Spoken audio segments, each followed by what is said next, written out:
back on Get Up, and Game 4 between the Bucks and the Raptors featured Giannis, and this is something that really he probably doesn't want to see again. You see him fouled there, and Richard Jefferson, it's his first trip to the line in Game 4. It just hasn't been good for him from the free throw line. What's going on here? Well, I just think that, there's some mental to it. You look at too many great players from point A to point B in their career have improved it. And I love the confidence. Like this, he's not going to stop driving. Doesn't matter how many free throws he airballs or misses. He's going to keep driving. He's going to keep doing. But this is more mental than it is physical. So we saw the flashback from Game 3 and then Game 4, another air ball. So let's go to the third quarter. And the Bucks are down 79-71. Giannis at the line again and bricks that free throw. There wasn't a lot of action in the background there. Drake. That's not cool. Stop That's it, Drake. not cool. It's not very nice. Oh, I love it. Drake's going crazy on the sideline. That's a whole other story. But let's get back to the game. And we're going to bring in Tim Legler for that to break down the game further. And Tim, the Raptors excelled in every aspect of this one. But you do want to focus specifically on how they handled traffic on both ends of the floor. So tell us about that. Yeah, this series took a dramatic turn once they got to Toronto, and it really starts with the Stars. And they're going to play in a lot of traffic throughout this series. Whichever team manages it better is probably going to win on that given night, and there's no question Toronto did a better job of it. And here's an example of what I'm talking about. And initially, Kawhi comes up the floor, and you can see they do a nice job right here. You got two at the start, but in a second, Kawhi's patience pays off because Serge Ibaka is going to run into the play right down the middle of the floor.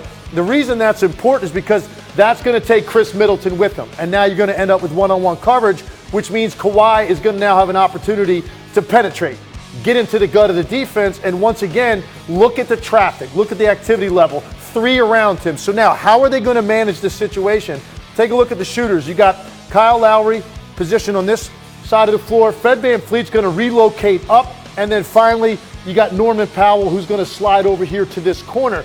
Key is VanVleet coming up right here. He gives Kawhi Leonard an opportunity to have a passing lane. If Fred VanVleet stays down here or clears out, this is going to be a bad possession. But the fact that he relocates allows Kawhi Leonard now to have an opportunity to pass this basketball out here. Now, George Hill's got to make a decision on the weak side. For me, I think this is a stunt and recover back to the guy that's hurt them more in this series. Fred VanVleet had a good night last night, but he's really struggled with his confidence. So I don't know why you have to over-rotate right here to VanVleet, because that allows one more pass to the corner, wide open corner shot for Norman Powell, who had it going last night, and he's really hurt them throughout this series.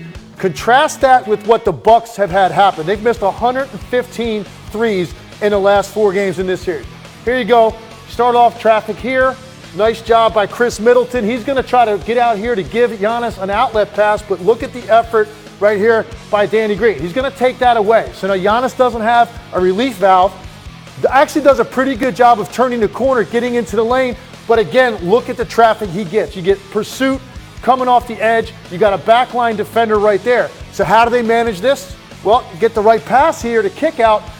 But Danny Green makes a great play. This is multiple efforts on the same play. He gets the closeout, and it doesn't get any better than that. I mean, you cannot contest a shot any better than that. That's hand-on-hand, late in the shot clock.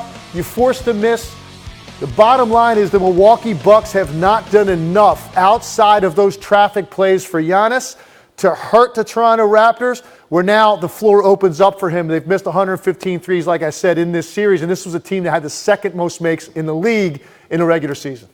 Great, excellent stuff from Legs there, illustrating the most important key in this series. Which team does better with the best players on either side in traffic? Thanks so much.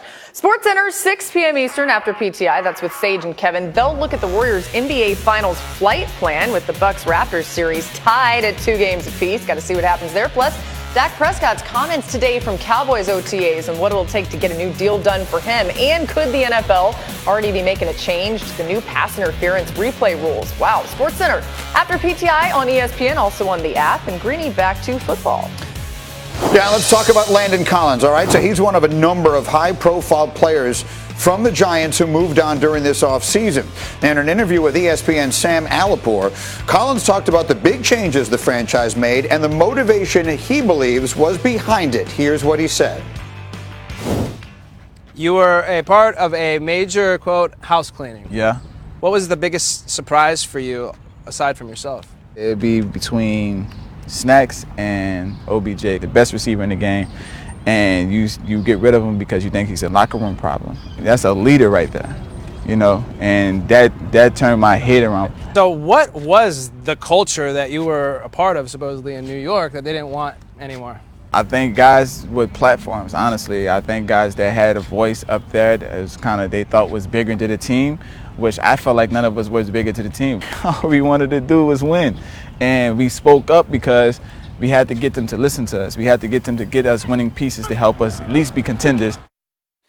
So this is really interesting stuff to me because this is really, especially in the modern era where players have so many more options and opportunities to make themselves brands, to talk to the public beyond the traditional ways of the media. I can see teams being uncomfortable with that, and all those guys fell into that category. What were you hearing from Collins right there? I was hearing that they didn't want players with platforms that would speak out about the things that were going on with the New York Giants. Look, we didn't need Landon Collins and Odell Beckham Jr. to tell us what the issues with the Giants were. We saw Eli and his decline, which the quarterback is going to really control how much you do as far as success abides by a team. And then, two, think about the direct opposite, G, right? We came up to the draft. We talked about Dwayne Haskins. Haskins has a little swagger, was a better quarterback coming out of college. He was a guy that everybody thought was going to change the Giants' fortune as far as putting them in a position to have success. They went with Daniel Jones. What's Daniel Jones? Boring. That's what he is. These guys that they got rid of their best players for a change of culture. You know what's a culture? Winning. And you know who never talks about culture? Winning teams never talk about it. So what Gettleman has done, what the Giants organization has done, has gotten rid of guys that really brought all of the notoriety, visibility, and beyond all of that, the best players. Big Snacks Harris, one of the best run defenders in the NFL. Olivier Vernon, one of the best pass rushers in the NFL. Landon Collins, one of the best safeties in the NFL. And OBJ, one of the best receivers in the NFL. And you drafted Saquon Barkley, who could damn well be the best running back in the NFL. And you tell me you want to change a culture to winning, and you get rid of the best players on your football team. Well, there is something clearly, there is a thread of commonality amongst all those guys. They're big, larger-than-life type personalities, boisterous personalities with big followings, particularly Odell. And that's obviously something the Giants decided was a problem because with all the talent they had, they weren't winning games. At the end of the day, they were not winning games. Well, we can start talking about why they wasn't winning games. It's because of the quarterback? A lot. Okay, fair enough. Speaking of quarterbacks, this to me was fascinating. Meanwhile, on planet Earth, right? You got Aaron Rodgers. Now, he made a brief appearance on the hit show Game of Thrones. He was asked yesterday about the finale. Listen to the intricate detail with which he described it. Were you satisfied with the ending of Game of Thrones? No. I love the show, and it was a great 10 years, but no. I mean, you come down to the end, and Tyrion says the person with the best story is Bran, who, by the way, 3 episodes ago said he wasn't Bran Stark anymore. No, Jon had a better story. Dany had a better story. Arya had a better story. Sansa had a better story. Tyrion had a better story. Varys had a better story. Bronn, a lot better story. Jaime, better story. Cersei, probably better stories. So, I find his the passion with which he speaks for this fascinating. Tibbs, I know you probably spent so much time binge-watching Game of Thrones. But here is the question that comes up. I was hesitant to play that this morning because I don't think I have fully come to terms with what is the statute of limitations on spoiler alerts at this point. So it aired Sunday. Here we are Wednesday morning, and everyone tells me we're comfortable with this. So once and for all, yes. What is the statute of limitations? How long must you stay mum about something like this before it's cool? I think 48 hours. I think 48 hours because people could be traveling, people could have stuff to do. But after that, if you are a true fan of this show, you have watched it or you figured out a way to watch it in 48 hours, especially this series finale. Yeah, I have never seen it, so I'm totally spoiled. I mean, but come to 2019. I'm sorry, I'm not there yet. I'm stuck somewhere else. But I do think it's 48 hours because people can catch up.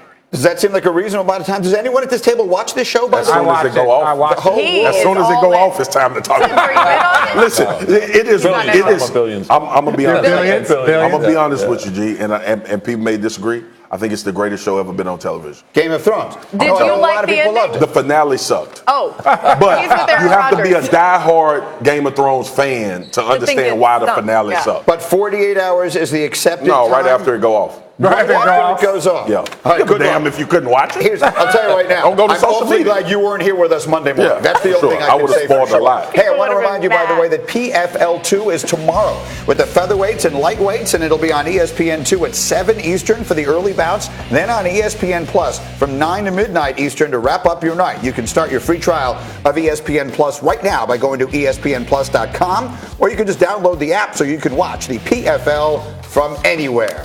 All right, we have a new hour coming your way here on Get Up. Kawhi and the Raptors bounce back to even the series with Milwaukee.